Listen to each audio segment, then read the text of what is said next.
Здравствуйте, мои уважаемые зрители!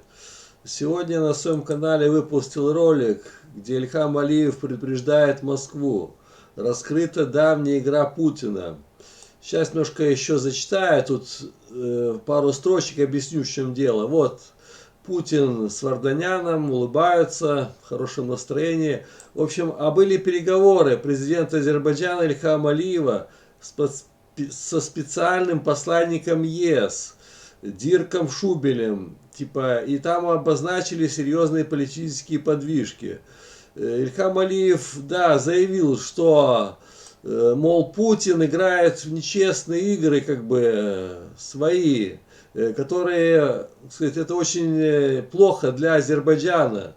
И теперь армяне стали, мол, разбираться, почему это так все, ситуация слаживается. И вот такой есть в Армении Андроник Теванян. И как раз статья называется «Почему Алиев жалуется на Путина?». Ну, получается, что Алиев, конечно, недоволен поведением Путина, он играет свои такие темные закулисные игры. И теперь армяне решили расследовать эту ситуацию, мол, почему так происходит. Вот смотри, этот Андроник Теванян так вот неплохо всю эту ситуацию обрисовал. Сейчас ознакомлю, что здесь он заявил. Когда Никол Пашинян анонсировал, что скоро подпишут бумагу, то есть этот мирный договор, из-за этого ее могут назвать предателем и даже отстранить от власти.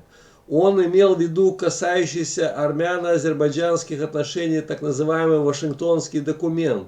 Ну там, да, вроде был договоренность в Вашингтоне. Об этом на своей странице заявил депутат парламентской фракции Андроник Теванян. Так, поехали дальше. Признание Карабаха частью Азербайджана было одним из предусловий Турции. И Пашинян сказал этому предусловию «да», так как в противном случае армяно-турецкие контакты не состоялись бы. Его слово «да» приобрело облик соглашения под названием «Вашингтонский». Согласно Вашингтонскому плану, Карабах признается частью Азербайджана. Пашинян официально согласился на это в Праге, в присутствии Алиева, Мишеля и Макрона. Об этом Алиев сообщил всем в Астане. Никол Пашинян подтвердил слова Алиева своим молчанием. После этого Москва, исходя из своих интересов, вынуждена перешла к открытой игре. Но видите, как Путин почувствовал, что уже теряет ситуацию в Карабахе, что уже Карабах часть Азербайджана, он сразу перешел открыто действовать и назначил туда Варданяна. Президент России Путин разгласил Вашингтонский план из страха потерять свою власть. А Пашинян, да, из страха потерять свою власть Пашинян вынужден отступил от Вашингтонского варианта. Хотя бы на данный момент. Что будет дальше, пока предсказать трудно. В ходе встречи с еврочиновников, сейчас вот была встреча, там как раз вот этот ролик вот здесь, там Ильхам Алиев в этом ролике встречался там с еврочиновниками. Так. Алиев пожаловался на Путина. Последнего Алиев обвиняет в том Путина конкретно, что он не допустил окончательного закрытия карабахского вопроса, в то время как Никол Пашинян согласился признать Карабах частью Азербайджана. В Сочи этот вопрос был спущен на тормозах, а Алиев был сильно раздражен. Алиев жалуется еврочиновнику, что Путин не позволяет Николу пойти путем отрыва региона от РФ, от России, а Запад не помогает ему в этом вопросе, даже носит ему удары. Решение Сената Франции еще более распалило Ильхама Алиева. Как результат, Алиеву остается лишь жаловаться, Фактически Армения и Карабах все еще существуют наперекор первым лицам Армении и Карабаха. В общем, они считают, что эти предатели, и Пашинян, и Рей Каратюнян, это предатели. Наша страна все еще есть, так как это в интересах России и Ирана. Я вам говорил, сейчас я вам покажу на карте, пока сейчас есть союзники у Армении, это Иран и Россия, Армения продержится какое-то время, только если эти страны отвернуться от Армении, ее сразу же уничтожат. Я вам стопроцентно говорю. И армяне поняли это.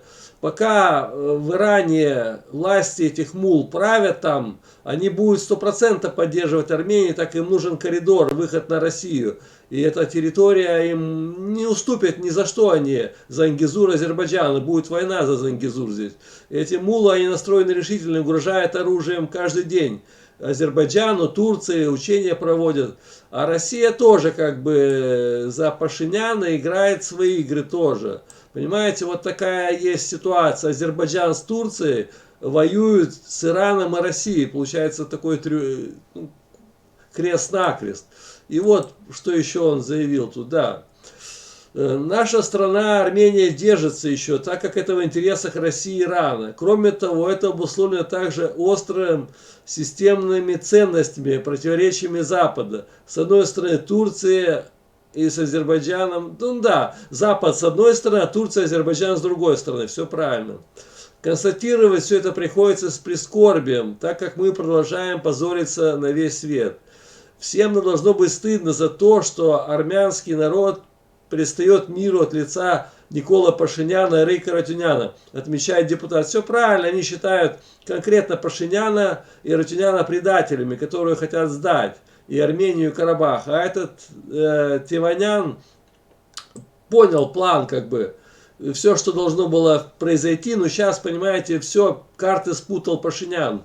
Пошел в отказ, в несозданку и все. Ильхам Алиев сейчас чувствует, что-то там будет серьезно. Я вам говорил, вчера выпустил ролики, уже эти выходки Пашиняна терпеть не будет.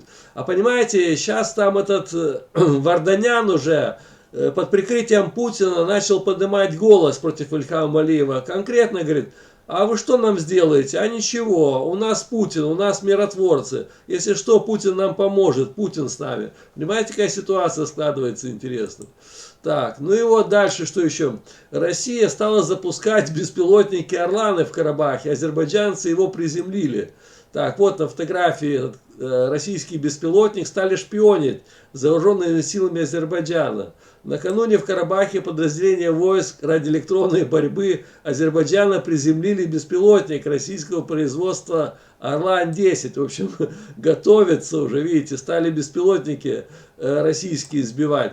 По словам источника, разведывательный беспилотник был обезврежен недалеко от азербайджанской позиции в зоне ответственности миротворцев, после чего его обнаружили сепаратисты. Отметим, что Орлан-10 – российский многофункциональный беспилотный комплекс, предназначен для ведения наблюдения за протяженными локальными объектами. Ну, он, да, разведывательный считается беспилотник БПЛА. БПЛА имеет довольно большую дальность, продолжительность полета. До 600 километров, 16 часов может в воздухе находиться. Это позволяет беспилотнику вести разведку на большой дальности и патрулирование районы длительное время. Все правильно, понимаете, Россия поняла, что Азербайджан может атаковать сейчас Карабах, и они уже начали беспилотники свои запускать, как бы, чтобы отслеживать, как себя ведут вооруженные силы Азербайджана, где готовится наступление, на Карабах или на Армению. Понимаете, русские тоже не дураки там в Карабахе, эти подразделения, они тоже выпускают беспилотники и следят. Азербайджанцы взяли и приземлили его, как бы сбили. Интересная ситуация. Ну и вот еще последняя информация, что вооруженные силы Азербайджана открыли огонь по местным жителям в Карабахе. Это армянское издательство Ереван Today. В общем, азербайджанцы начали серьезно уже обстреливать карабахских армян, и уже там они тоже напуганы. И вот 18 ноября, это сегодня, 12:15 вооруженные силы Азербайджана обстреляли мирных жителей Карабаха в селе Хац во время проведения сельскохозяйственных работ. Трактор, на котором работал 43-летний житель села Игорь Абрамян, смотрите, имя Игорь русское, а фамилия Абрамян, получил повреждения. Пострадавших нет, однако сельхозработы пришлось прекратить, сообщает МВД Арцаха. Вот трактор, а вот пули. Вот прострелили, видно там мотор, где... Так что все, трактор отъездился. В общем, вот такие новости. Всем спасибо, всем пока. До новых встреч.